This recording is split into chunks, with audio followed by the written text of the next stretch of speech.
Global affairs analyst Kunle Falowo joins me now for more on the build-up on the elections in France. Good to have you join us. Hi, thanks for having me. So it almost seemed like we're seeing like a deja vu, using the French term, of what we saw in 2017, where the far right the far right came closer to power, and now even more so in 2022. What do you make of the elections so far and the position of Emmanuel Macron? Yes, so Macron luckily is in the power tussle again after 5 years of fierce competition between himself and Le Pen from the far right side. Le Pen isn't a candidate that will be just shrug off because the polls are quite tight, and it's a neck-to-neck political campaign right now. There seems to be a lot of policy division between Le Pen and Macron, and internationally, the war in Ukraine and Russia is playing to the advantage of Macron because he is a mediator in between Russia, Ukraine, and the U.S., and it's giving the French people something to be cheerful about because they seem to be seeing Macron, their leader, as someone who is a mediator, who is instituting peace in Europe, and that is something that they want to see in a leader, and that's definitely an international advantage for Macron. And yet there are more. He had supporters in 2017 that have now moved from his conservative right to the far left to join Marine Le Pen. There are people who have moved from his camp to that of Marine Le Pen. How strong? And we know that for over 20 years, for about 20 years, there is no French president that has been re-elected to Elysee House. How strong do you think that his position is today when you compare it to that of 2017? Good question. So Macron had instituted some policies that wasn't favorable. The people of France are not really cheering on some of the policies. Some of the things that he had done that what they weren't comfortable about was the fact that he had increased retirement age from 62 to 65. And coupled with the economic crunch, food crisis, particularly in Europe because of we just experienced COVID, which was hard on the people of France and many European countries, and that has escalated the crisis in between that country.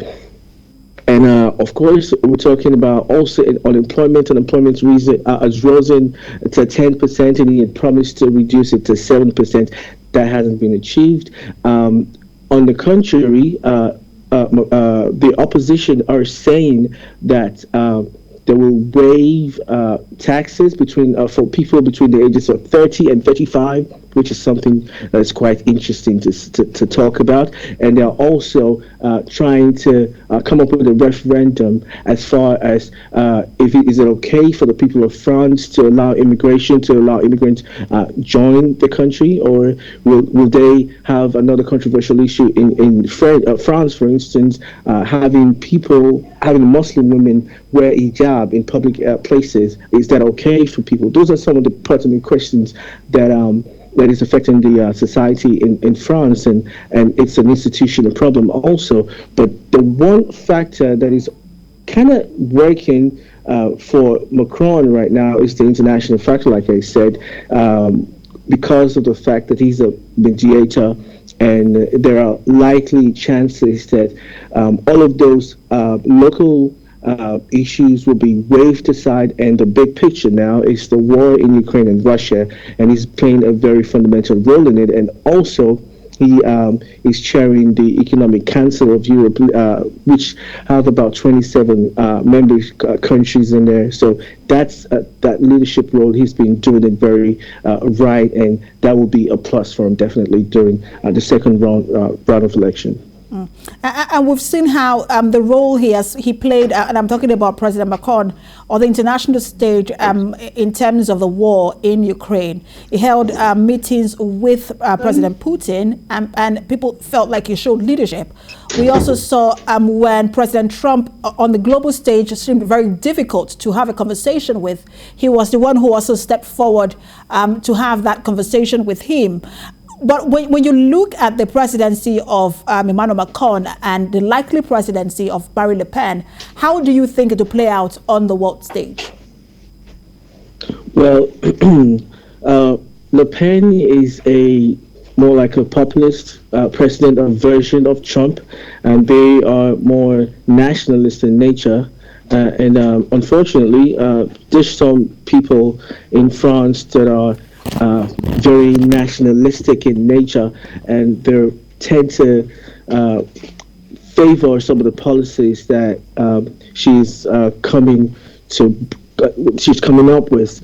But most people, the majority of the people are still on the side of Macron, which, like I said, is something that needs to be emphasized. And of course, it's a neck-to-neck competition. It's a neck-to-neck election going to the runoff. But still, because of the fact that things are rapidly changing across Europe, Macron has a more probability of winning than Le Pen. Where do you think, because now we also see how Mélenchon is polling quite well as well, and many believe that he now has the role of the kingmaker. How do you think that will play out? Well, one thing that definitely is worth talking about is the fact that all the candidates on the far right side are not united against Le Pen, and there are also some issues about how she's closing up to Vladimir Putin, and there were some stories making around that at some point her party had gone to solicit funds from the Kremlin, which is quite troubling if you ask me. So those are some of the factors that are navigating towards the right, and they are divided as far as having a consensus candidate, and that will be a huge problem if they're divided policy-wise and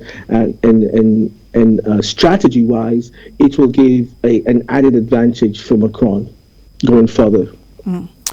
We're monitoring closely. We'll see how it plays out. Thank you so much for talking to us, Global Affairs Analyst Kunle Falowo. My pleasure.